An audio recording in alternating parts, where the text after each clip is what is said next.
안녕하세요. 저는 브랜드 의류 매장을 운영하고 있는 40대 초반의 여자입니다. 비혼주의까지는 아닌데 사는 게 바빠서 결혼 생각도 못하고 살았습니다. 저는 소위 말하는 흙수저거든요. 집이 워낙 가난해서 고등학교도 겨우 나오고 바로 일을 시작했습니다. 아울렛 골프웨어 매장에서 일을 처음 시작해서 그 뒤로 10년 넘게 의류 판매 일만 했었어요. 백화점도 갔었고 개인 매장도 갔었습니다. 그러다가 마지막으로 일했던 의류 아울렛 매장에서 매니저로 일하다가 사장님이 가게를 판다고 해서 제가 인수하게 되었습니다. 매니저로 일하다가 제 가게가 된 것이죠. 매장은 큰 편이고 손님도 제법 있는 편이라서 그동안 일하면서 모아놓은 돈 다 털어서 시작하게 되었습니다. 매니저일 때도 최선을 다해 일하긴 했지만 제 매장이라 생각하니 찾아주시는 손님 한 분 한 분 그렇게 감사하고 소중할 수가 없더라고요. 그리고 제 매장을 위해 일해주는 직원들도 고맙고요. 이제는 일터를 넘어서 제 분신같이 느껴지기도 하는 매장을 알뜰살뜰 가꾸며 정말 열심히 10년간 달렸습니다. 그 덕에 저희 부모님 집도 이사시켜드렸고 동생 결혼할 때 돈도 꽤 보태줄 수 있었어요. 제 나름대로는 흙수저에서 이만하면 성공했다 싶고 제 자신이 많이 기특하더라고요. 부모님은 저한테는 결혼 안 하냐고 하셨지만 남자에게 큰 관심도 없고 매장 운영하면서 저 혼자 소소하게 사는 것도 좋더라고요. 그래서 진짜 마음에 드는 사람 나타나는 거 아니면 굳이 결혼까지 하겠느냐 했는데 그러던 와중 그 남자가 나타났습니다. 그 남자는 저희 매장 단골 손님이었어요.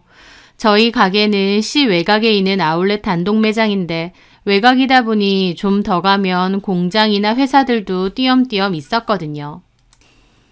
그 남자는 그 회사 중 하나에 다니는 사람이었습니다. 키가 크고 남자답고 멀끔한 인상이었고 늘 웃는 모습에 매너도 좋았습니다. 옷을 사러 오면 항상 깔끔한 옷을 잘 골랐고 직원들이나 저에게도 감사합니다. 덕분에 좋은 옷 잘 샀네요. 수고하세요. 라는 인사도 잘하는 사람이었죠. 종종 오는 단골이다 보니 얼굴도 잘 알고 있고 직원들도 알고 있었습니다. 그러던 어느 날 저는 지인이 찾아와서 멀리서 점심 식사를 하고 늦게 매장으로 돌아온 날이었어요. 직원이 호들갑을 막 떨더라고요. 무슨 일이냐고 하니 직원 하나가 사장님, 저희 매장에 자주 오시는 그 남자분요. 키 크고 니트 종류 잘 사시는. 사장님 그분하고 뭐 있어요? 썸 같은 거? 그 말에 저는 황당해서 물었죠. 뭔 소리야 갑자기. 아니 그분이 아까 커피하고 케이크를 사들고 오신 거예요. 케이크? 네, 그러면서 사장님 안 계시냐고 오시면 이거 전해주시라고 하는 거 있죠? 커피는 저희 먹으라고 하고요. 그 말에 저는 놀랐습니다. 사실 그날은 제 생일이었거든요. 계산하는 카운터에 달력이 있는데 저희 직원이 제 생일이라고 달력에 빨간색 동그라미를 쳐놨습니다. 그래서 한 번은 그 손님이 바지를 사러 왔을 때 계산을 하다가 이날이 생일이세요? 물어보는 겁니다. 아, 네. 직원의 하나가 여기다가 표시를 해놔가지고 남편분한테 좋은 선물 받으셔야겠어요. 그 말에 제가 멋쩍게 웃었죠. 결혼도 안 했는데 무슨 남편이에요. 아, 죄송해요. 아니에요. 보통 제 나이쯤이면 결혼한 게 일반적이죠. 아니면 한번 갔다 왔든가. 그러면서 웃었습니다. 단골이었고 별 생각 없이 말한 거였죠. 아, 그렇다기보다 워낙 예쁘시고 성격도 좋으시니까 남자들이 가만 안 두었을 것 같아서요. 그 말에 저도 웃었죠. 어머, 그런 말씀도 하실 줄 아세요? 립서비스 좋으시네요. 립서비스는 아닌데 실은 저도 노총각입니다. 어머, 그러세요? 인기 많으실 것 같은데. 과찬이세요. 그렇게 간단한 스몰 토크를 했던 적이 있어요. 의뢰 단골 손님과 나눈 가벼운 이야기였는데 제 생일을 기억하고 케이크를 보낸 겁니다. 직원들은 이거 그린 라이트냐며 호들갑 떨고 있는데 저는 좀 얼떨떨하기도 하고 좀 황당하기도 했어요. 이 사람 뭔데 나한테 이런 걸 보냈지? 오버 아닌가? 싶어서 별로 좋지는 않더라고요.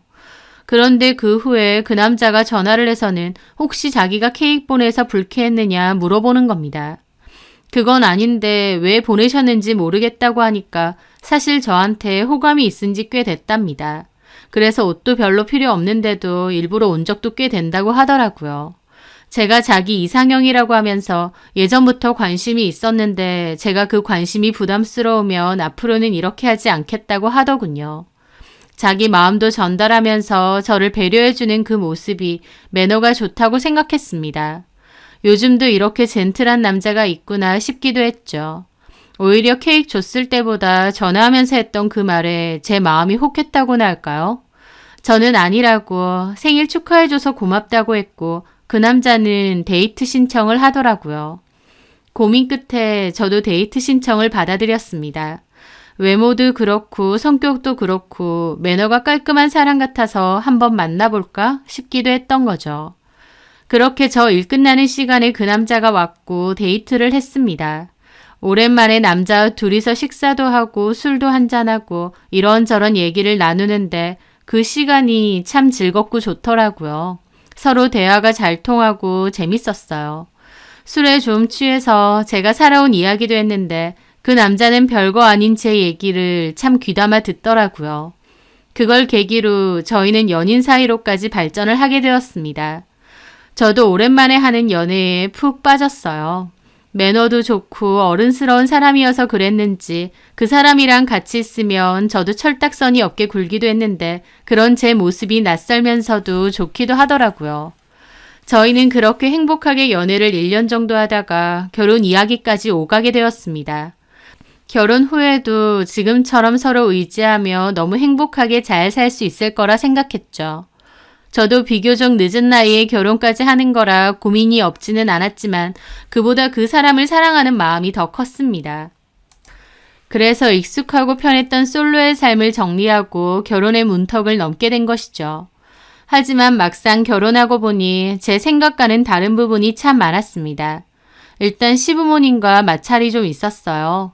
남편과 저는 2살 차이가 나는데요.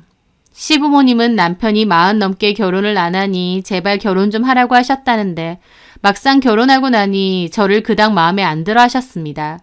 2세를 생각해서 훨씬 어린 여자를 데리고 왔으면 하신 거죠. 근데 저도 결혼할 당시 이미 40이 넘었고 아이를 낳기에는 노산인 나이였기에 제가 탐탁지 않았던 겁니다. 그리고 간섭도 꽤 심하신 편이었어요. 누구하고라도 결혼만 해라. 그리고 너네끼리 알아서 살아라 하셨다는데 화장실 들어갈 때 다르고 나올 때 다르다고 막상 며느리가 들어오니 생각이 달라지신 것 같았죠. 저는 매장을 운영하기 때문에 남편보다도 근무 시간이 더 긴데도 저한테 집에서 살림하는 여자 수준의 살림살이를 요구하셨습니다.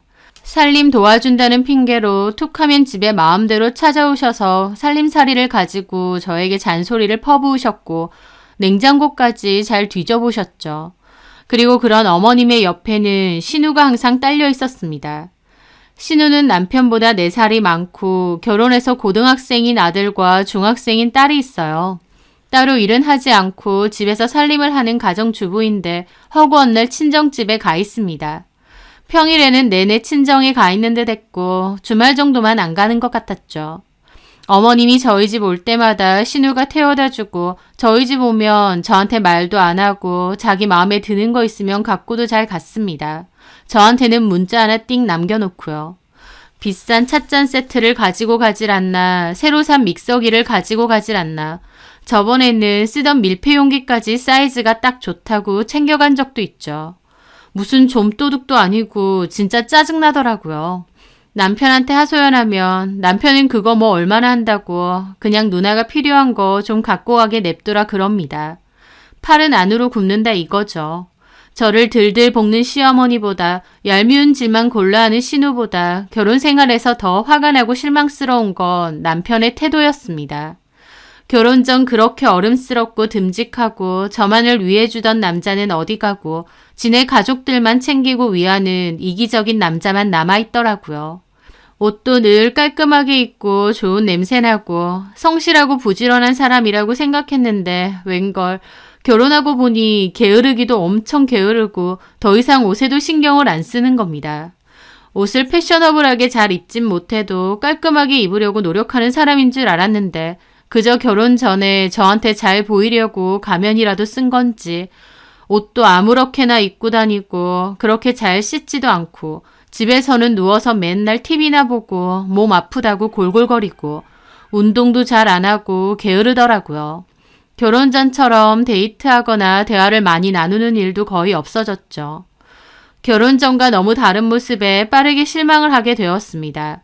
하지만 그렇다 해도 제가 선택한 사람이고 또 남편인데 어쩌겠나요? 제가 품고 살아야겠죠. 여태까지 솔로 생활을 했으니 이런 유부녀의 생활도 하는 거지 생각하기도 했고 또 결혼하면 다들 이렇게 산다. 남들도 이렇게 산다. 우리 사이가 편해져서 그런 것뿐이다 라고 스스로 자기 합리화를 했죠. 하지만 가끔씩은 어머님이나 신우의 행동이 참 얄밉게 느껴질 때가 많았습니다.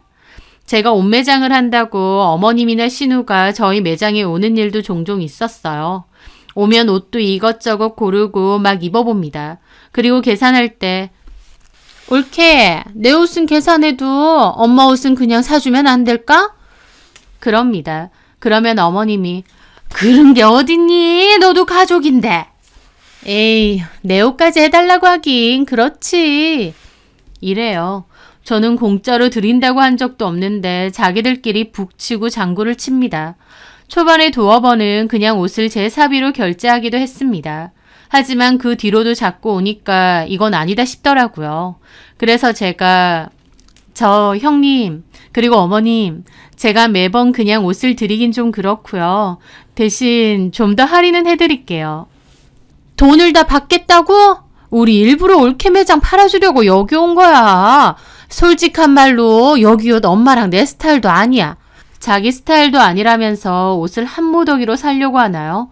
게다가 돈도 제대로 안 내는데 뭘 팔아주러 온다는 건가요?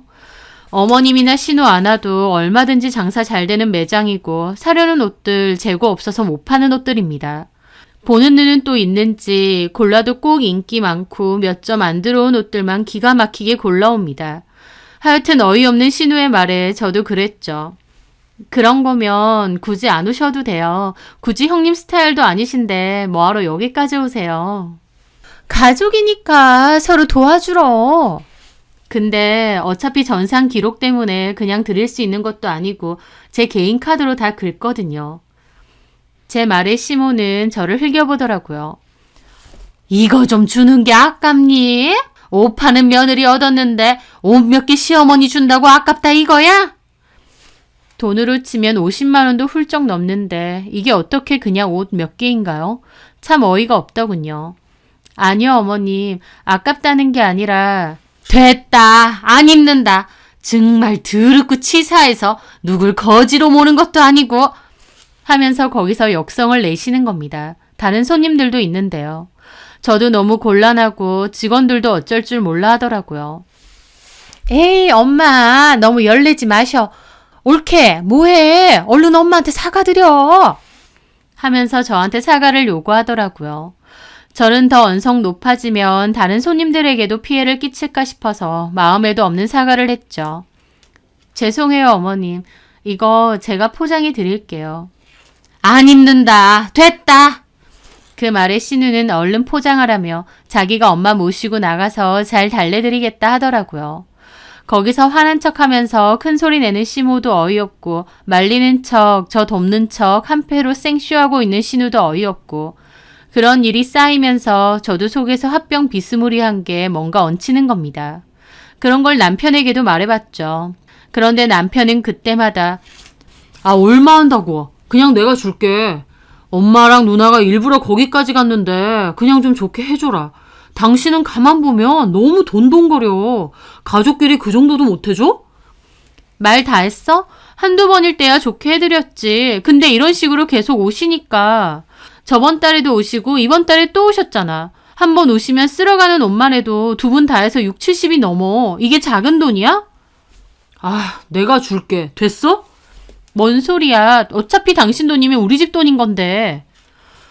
좀 좋게 좀 해라. 가뜩이나 우리 엄마 당신 그렇게 마음에도 안 들어 하는데 이럴 때 점수라도 따고 좋잖아.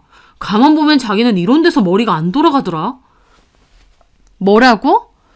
아니, 내 말은 이런 데서라도 점수를 따면 우리 부모님이 자기 좋게 볼 거 아니냐 그거지. 그 점수는 왜 나만 따야 되는데? 당신은 우리 부모님한테 뭐 얼마나 좋은 사이라고. 그리고 자기 불리하면 인상 쓰면서 입 닫고 말을 안 하기 시작합니다. 며칠이고 말을 안 하는 거예요.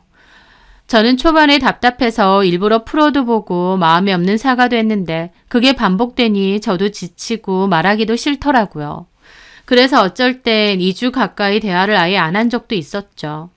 이런 게 진짜 결혼 생활인가, 내가 이러려고 결혼한 건가 현타도 많이 느껴지더라고요.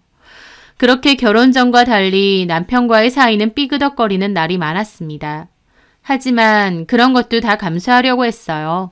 내가 선택한 결혼이고 같이 살다 보면 이런 문제는 얼마든지 있을 수 있다고 끊임없이 자기 합리화를 했죠. 하지만 제가 도저히 참을 수 없는 일이 생겼습니다. 바로 남편이 딴짓을 하는 것이었죠. 그맘때 남편의 행동이 좀 다르더라고요. 하루는 남편이 누군가에게 문자가 와서 무심코 그 폰을 봤어요.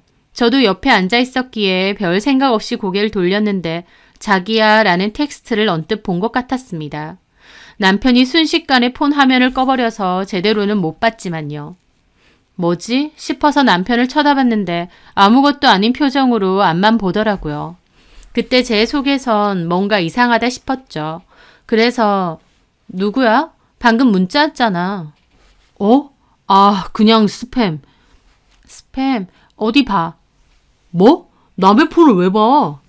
아니, 방금 좀 이상한 문자였던 것 같아서. 그냥 스팸이라니까. 하면서 자리를 확 뜨더라고요.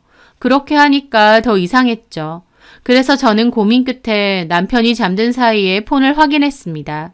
남편 폰 비밀번호는 제가 알고 있었기에 몰래 가지고 나와서 화장실에서 보게 되었죠. 그런데 아무리 문자를 봐도 그 문자가 없는 겁니다. 스팸 문자라도 남아 있었으면 내가 오해했구나 할 텐데 아예 아무것도 없는 거였죠. 스팸이라고 남편이 지웠을 수도 있지만 뭔가 기분이 찝찝하고 석연치 않았습니다. 그래서 저는 그날 몰래 남편 차에 내려가 블랙박스를 보려고 했어요. 그런데 기록된 날짜가 이상하더라고요. 특정 날짜에는 아예 녹화 기록이 없는 겁니다. 의도적으로 블랙박스를 끄거나 전원을 뺀 듯했죠. 몇 개가 없으니 더 의심스럽고 이상한 겁니다. 저는 남편에게 뭔가 있다고, 저를 속이고 있다고 확신하게 되었어요. 하지만 남편이 눈치를 챈 건지 그 뒤에 폰 비밀번호를 아예 바꿨더라고요. 남편의 의심스러운 행동이 계속된 겁니다. 그것도 너무 티가 나게 말이죠. 저는 그 후 남편의 외도를 의심했지만 증거를 찾기가 쉽지 않았어요. 분명 뭔가가 있는 것 같은데 증거를 찾는다는 일은 정말 어려운 일이더라고요. 그리고 그동안 제 마음은 지옥처럼 변해갔습니다. 남편을 끊임없이 의심하게 되는데 뭐 하나 확실하게 잡히는 게 없으니 미치고 팔짝 뛰겠더라고요. 대놓고 너 바람 피느냐 물어볼 수도 없는 노릇이고요. 저는 계속 고민을 했고 남편에 대한 의심 때문에 밤에는 잠도 잘 못 잤어요. 한번 의심이 시작되니 그 의심은 눈덩이처럼 커져갔습니다.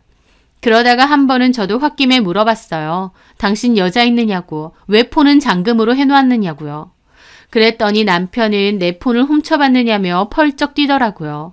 본인도 비밀번호를 바꾼 걸 봐서는 어느 정도 제 의심을 눈치챈 것도 같은데 펄쩍 뛰면서 저를 이상한 여자로 몰아가는 겁니다.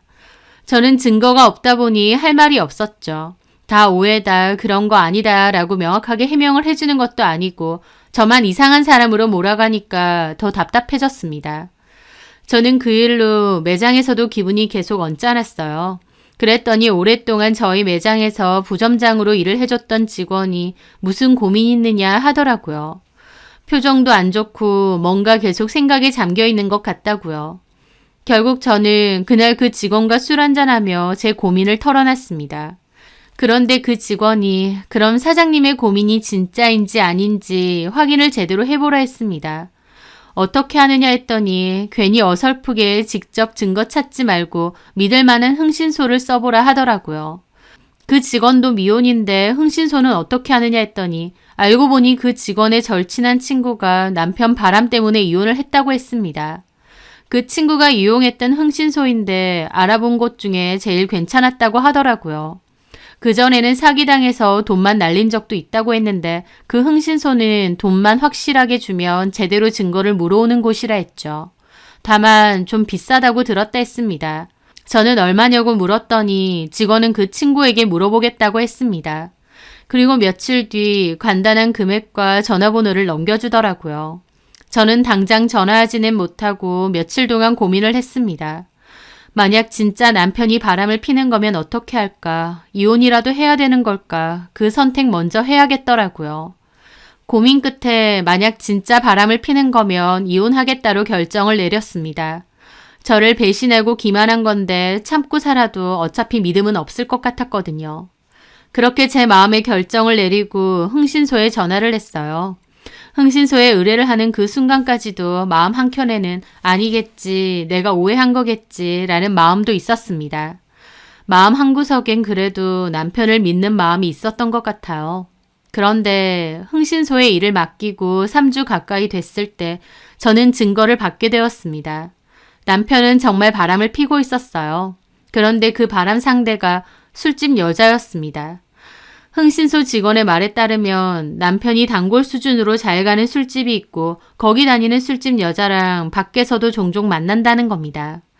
저는 같이 살면서도 남편이 그렇게 술집을 뻔질나게 다니는 줄도 몰랐는데 흥신소 직원 말로는 꽤 자주 간답니다. 아마 그 여자 만나러 가는 것 같기도 한데 밖에서도 따로 밥 먹고 술 마시는 것도 여러 장 포착이 되었더라고요. 그 여자 어깨에 본인 팔을 두르고 술 마시고 밥 먹고 모텔까지 가는 것도 찍혔는데 그걸 보는 제 심정은 말도 못하겠더라고요. 배신감도 느껴지고 화가 나기도 하고 또 착잡하기도 하면서 고작 이런 남자였구나 슬프기도 했죠. 제 의심이 진짜였구나 싶기도 하고요. 모텔 출입하는 사진이 있었기에 증거는 이 정도면 충분하다 싶었습니다. 그런데 사진을 보던 저는 좀 놀라게 되었습니다. 예상치도 못한 사진들도 있었거든요. 그 사진을 한참이나 보고 있자니 그 직원분이 아시는 분이냐 하더라고요. 저는 대충 아는 사람이라고 얼버무리고 잔금을 치렀습니다. 그리고 그 사진들을 챙겨왔어요. 이혼을 할 때 위자료 소송의 증거가 될 테니 잘 들고 있어야겠더라고요. 그리고 저는 그날 저녁 남편에게 얘기 좀 하자고 했습니다. 나 좀 피곤해서 쉴 거야. 뭐 할 말 있어? 왜 피곤한데? 회사 갔다 왔으니까 피곤하지. 그 말에 저는 코웃음 치며 그랬죠. 그게 아니라 여자 숨겨두고 바람 피러 다녀서 피곤한 거 아니야? 제 말에 남편은 도리어 길길이 날뛰더군요. 아, 또 시작이네. 아직도 그래? 아니라고? 당연히 아니지. 너 무슨 의부증 있냐? 징그럽다. 진짜 아니라고 몇 번을 말해. 빡세게 이런 사람 그따위로 오해하면서 잡아대고 싶냐? 남편의 뻔뻔한 모습에 저는 마음속에 그나마 남아있던 정마저 다 떨어져 나가더라고요. 어쩜 표정 하나 안 바뀌고 저렇게 거짓말을 해대는지. 저는 남편 면상에 사진들을 던져줬습니다. 얼굴에 사진을 던지자 불같이 화를 내던 남편은 곧 그 사진을 보고 얼어붙더라고요. 의부증? 오해? 웃기고 있네. 너 이게 뭐야? 사람 미행했어? 지금 미행한 게 문제야? 아니라며. 외간 여자랑 모텔까지 가면서 바람이 아니야? 너 어떻게 사람을 미행해? 미쳤어? 너 진짜 무섭다. 말 돌리지 마. 네가 바람 핀 게 중요하지 내가 미행한 게 중요해? 나는 네가 미행한 게 더 끔찍해. 남편은 제가 미행한 걸로 억지를 부리며 생난리를 피는 겁니다. 지가 바람 펴놓고 도리어 제가 미행했다고 난리를 치는 꼴이 우스웠죠. 차라리 잘못했다 미안하다 빌면 모르겠는데 도리어 제가 미행했다고 소름이 끼치네 뭐네 생난리를 치는데 이 인간이랑은 더 볼 것도 없겠더라고요. 됐다. 긴 말할 것도 없이 끝내자. 너 결혼 후에도 술집 뻔질나게 다니고 그 술집 년이랑 밖에서 따로 만나는 것까지 내가 다 알았는데 고작 미행했다고 이 난리야? 그럼 내가 미행하게끔 네가 왜 그따위 짓을 하고 다니는데 어디서 내 탓으로 돌리고 있어? 그렇게 그년이 좋으면 그년이랑 결혼하지. 결혼은 뭐하러 나랑 했대? 그년이 안 해준다고 했어? 아니면 내 재산이라도 탐났니? 길게 말할 것도 없이 그냥 끝내자. 나 너랑 못 살겠다. 너도 이혼하고 그년이랑 살아. 저는 그렇게 말했습니다. 그리고 다음날 남편 짐 싹 챙겨서 시댁으로 보내버렸어요. 이혼 서류도 함께요. 그 일로 시댁도 뒤집어졌죠. 남편도 네가 뭔데 내 짐을 보내느냐, 그 집이 너만의 집이냐 생 난리를 치더라고요. 저희 신혼집은 지분으로 치면 제가 70%, 남편이 30 정도 냈습니다. 소송해봐야 알겠지만 네 몫은 나중에 재판부에서 하라는 대로 돌려줄 테니 일단 나가서 살라고 했어요. 얼굴 보기도 싫다고요. 남편도 자기를 쫓아냈다고 가만 안 있을 거라 그러는데 나야말로 가만 안 있는다고 위자료 소송 바로 들어갈 거라고 했습니다. 남편도 제가 불법으로 미행한 거니 자기도 소송 다 걸 거라고 거품 물고요. 개싸움이 시작되는구나 한숨이 절로 나왔죠. 그런데 그 뒤 어머님과 신우가 매장으로 찾아온 겁니다.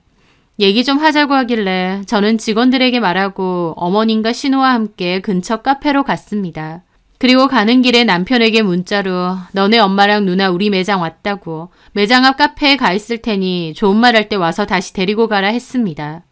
나도 이제 이판사판 끝장인데 너네 엄마랑 너네 누나한테 어떻게 할지 모르겠다 라고도 보냈죠. 그렇게 문자 보내고 카페에 가서 마주 앉았습니다. 네가 오해한 거 아니니? 상현이가 자기는 그런 적 없다던데. 그 말에 웃음이 나더라고요. 지도 쪽팔린 건 알았나 보네요. 지네 가족들한테도 우기는 거 보니. 뭐가 어째? 저는 긴 말할 것도 없이 그 앞에서 사진 꺼내 보여드렸습니다. 직접 보세요. 그런데 사진을 가져가서 보던 신우가 골 때리는 소리를 하는 겁니다. 어머 진짜네. 세상에 상현이 얘 능력자네. 그 말에 저는 귀를 의심했습니다. 네? 능력자요? 아니 여자가 젊고 예쁘길래. 그 여자 술집 여자예요. 돈 주면 아무하고나 만나고 자주는 술집 여자요. 그게 능력이에요? 왜 이렇게 발끈해? 올케 혹시 이 여자한테 질투해? 뭐라고요? 제 앞에서 살살 비아냥거리고 있는데 저는 그 순간 신우고 뭐고 물 한 잔 끼얹고 머리끄덩이 잡을까 싶더라고요. 그런데 옆에서 어머님이 너 그런다고 남편을 쫓아내니? 하는 겁니다. 그럼 술집 뻔질나게 다니고 바람까지 핀 남편 놈 뭐가 예쁘다고 데리고 사나요? 그 집 너네 집 아니야. 내 아들 돈도 들어있어. 들어있으면 뭐 얼마나 들어있다고요. 제 지분이 훨씬 많아요. 그리고 재판 결과에 따라서 필요한 건 돌려드릴게요. 이거 아주 무서운 년이네. 무서운 년이요? 지금 말 다 했어요? 이제 나 당신 며느리도 아니고 그런 막말 참고 있을 이유 없습니다. 제 말에 어머님도 뜨악하고 신우도 경악하더라고요. 진짜 무섭네. 이러니까 상현이가 바람을 피우지. 상현이가 이해된다. 뭐라고요? 말 다 했어요? 내 말이 틀렸어? 이렇게 기가 세고 성질 더러우니까 맘여린 내 동생이 마음 둘 곳 없어서 바람이나 피는 거 아니냐고. 정말 열받더라고요. 지 동생이 술집 드나들고 바람까지 폈는데 저한테 미안하다 말은 못할 망정 제가 기가 세고 성질이 더러워서 지 동생이 바람을 핀 거랍니다. 저 너무 기가 막히고 분노로 손까지 부들부들 떨리다가 갑자기 웃음이 나더라고요. 제가 갑자기 웃으니까 어머님도 신우도 황당한 얼굴이더라고요. 얘가 실성을 했나? 너 뭐가 웃기다고 웃어? 제가 뭐가 웃긴지 말해드려요? 형님, 아니 최상현 누나씨. 뭐라고? 최상현 누나씨? 야라고 안 한 게 어디예요. 방금 제가 잘못해서 남편이 바람 폈다고 했죠? 그래, 내 동생이 오죽했으면 그랬을까? 그리고 뭐 능력자? 바람 피는 게 능력자요? 참나, 말 꼬투리 잡는 것 봐. 능력자, 좋아요. 근데요, 그쪽도 되게 능력자 남편이랑 사는 거 알아요? 제 말에 신우랑 어머님 표정이 얼떨떨해지더라고요. 그 순간 마침 남편도 헐레벌떡 카페 안으로 들어오더라고요. 너는 어떻게 알고 왔어? 아, 여길 왜 찾아와요? 일단 일어나세요. 잠깐만 있어봐. 올케가 아주 황당한 소리를 하네. 다시 말해봐. 내 남편이 뭐가 능력자라는 거야? 남편도 인상을 찌푸리며 저를 보더라고요. 누나한테 뭔 소리 하는 거야, 너? 저는 남편의 말에 콧방귀 끼면서 신우에게 말했습니다. 그쪽 남편도 엄청 능력자라고. 그리고 그쪽도 어지간히 잘못하나 보다. 남편이 그러고 다니는 거 보면. 제 말에 신우 눈이 뒤집혀서 따지더라고요. 이게 미쳤나? 가만히 있는 남의 남편 머리채는 왜 잡는데? 가만 안 있었으니까 되게 남편이. 저는 그리고 가방에서 사진을 꺼내 신우한테 던졌습니다. 신우 황당해하며 어머님이랑 사진 보다가 경악하더라고요. 남편도 사진 주워서 보더니 눈알이 튀어나올 것 같고요. 그 사진이 뭐냐고요? 바로 신우네 남편이 저희 남편과 같이 술집 가고 밖에서 술집 년 둘이랑 넷이서 다 같이 술 먹는 사진이에요. 어찌나 사이가 좋은지 각자 팔짱 끼고 모텔까지 들어가는 것까지 찍혔습니다.